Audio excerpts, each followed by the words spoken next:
Shares of Bed Bath & Beyond plummeted as much as 22% Wednesday morning after the home goods retailer announced it had replaced its CEO, Mark Tritton, part of a management shakeup the company said was meant to reverse a slump in its business. Bed Bath & Beyond's first quarter net sales slumped 25%, rounding off a year of sales slipping below market expectations. The management shakeup comes just a few months after billionaire activist investor Ryan Cohen criticized the company for overpaying top executives and failing to reverse market share losses. Cohen, who is also the chairman of GameStop, had disapproved of Tritton's $27 million compensation over the last 2 years, saying it was far more than what top bosses earned at bigger retailers, including Macy's. The writing may have been on the wall in March when Cohen said that, quote, Tritton should recognize that chief executives who are awarded outsized compensation and seek frequent publicity also invite much higher expectations when it comes to growth and shareholder value creation.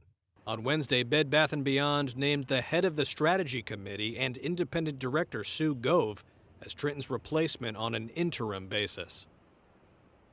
My body, my choice. In the wake of the seismic blow to women's rights dealt by the U.S. Supreme Court, Democratic lawmakers are calling on President Biden to take bold steps to protect the right to abortion. But interviews with officials indicate the White House is unlikely to do so. Shortly after last week's ruling overturning the 1973 Roe v. Wade decision, President Joe Biden slammed what he called the extreme ideology of the conservative-leaning court. The court laid out state laws criminalizing abortion that go back to the 1800s as rationale. The court literally taking America back 150 years. Democratic lawmakers, including Senator Elizabeth Warren and Representative Alexandria Ocasio-Cortez, have suggested Biden limit the Supreme Court's jurisdiction or expand its membership, and the filibuster build abortion clinics on federal lands or even declare a national emergency. More than 30 Senate Democrats signed a letter to Biden urging him to fight back and take bold action. But the White House is pursuing a more limited response, instead urging voters and Congress to act. The White House plans include a range of executive actions and a promise to protect women who cross state lines for abortions. On Tuesday, Health and Human Services Secretary Javier Becerra said the federal government would protect access to abortion medication, defend medical professionals who perform abortions, and is watching closely for states that violate women's rights. We will absolutely protect Americans' rights to care under federal law. Sources inside and outside the White House say Biden and other officials are concerned that more radical moves would be politically polarizing ahead of November's midterm elections, undermine public trust in institutions like the Supreme Court, or lack strong legal footing. But legal experts say the recent Supreme Court rulings undermine its legitimacy, in part because they don't reflect popular opinions. Still, the White House is not publicly entertaining the idea of reforming or expanding the 9-member court. An expert commission Biden created to examine the issue deadlocked on reform proposals in December. The president has also declined to endorse scrapping the filibuster to allow new laws to pass the Senate with a simple majority, and does not support allowing abortion providers to work on federal land. Drought is only the beginning of worries for wheat growers like Juan Francisco Arregui in Argentina's breadbasket farmlands. This season for wheat is complicated. Standing in a dusty field that hasn't seen rain in 2 months, Arregui and other farmers are also concerned about spiking fertilizer costs and political uncertainty over export rules. A situation that is leading farmers in the world's 6th top wheat exporter to switch to soy. In our particular case, we'll sow more soy because of the simple reason that its sowing cost is a lot lower and it has less risks attached. The costs of corn and wheat are bigger.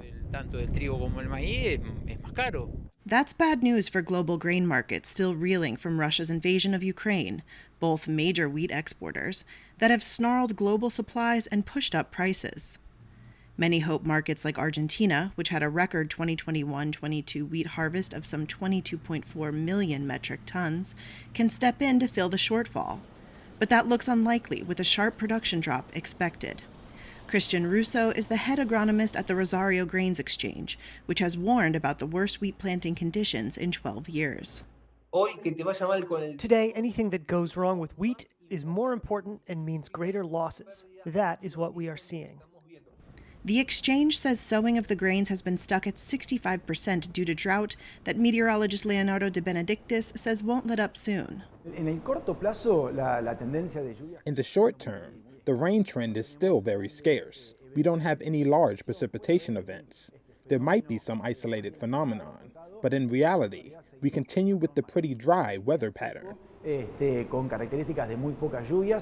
addition to upending the global grains trade, sparking food security concerns, and causing sky-high inflation, the Russian invasion of Ukraine has also exacerbated the price of fertilizer, with Russia a major global supplier, impacting farmers all over the world.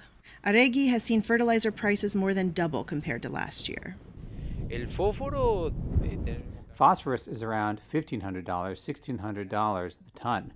Last year was $550, $600, or even $700.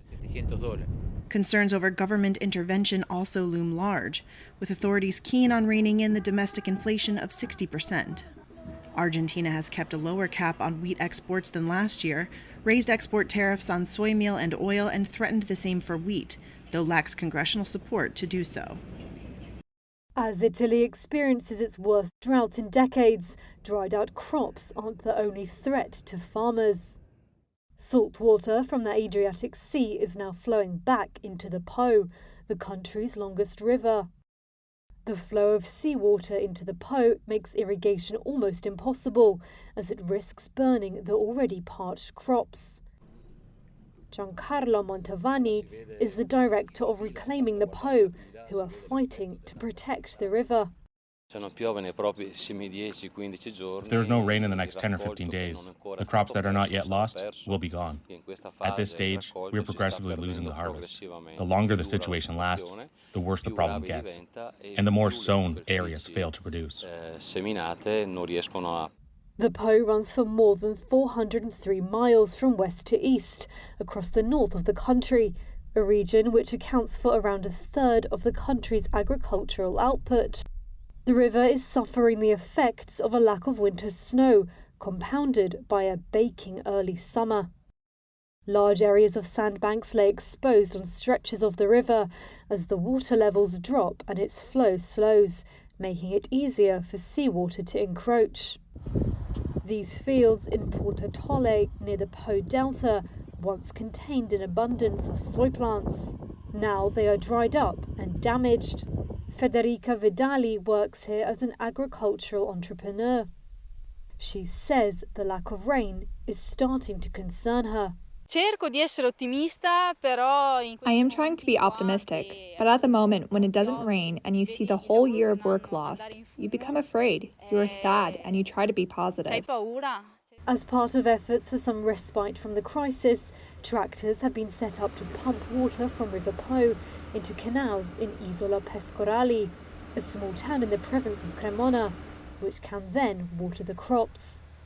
But in recent weeks, the water levels dropped so drastically that the water lifting system was blocked. And it's not just the Po which is suffering. Italy's northern lakes are already below or close to record lows, and the level of natural reservoirs in the centre of the country are also plunging.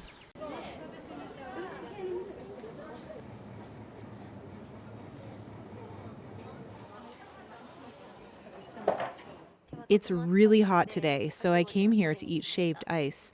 It's very sweet, cold, and delicious.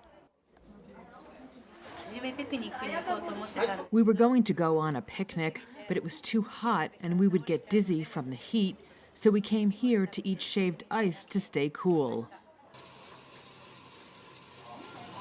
It's been exactly 10 years since we started our restaurant, and I feel customers are now coming to us earlier, and the number of customers is also higher than usual.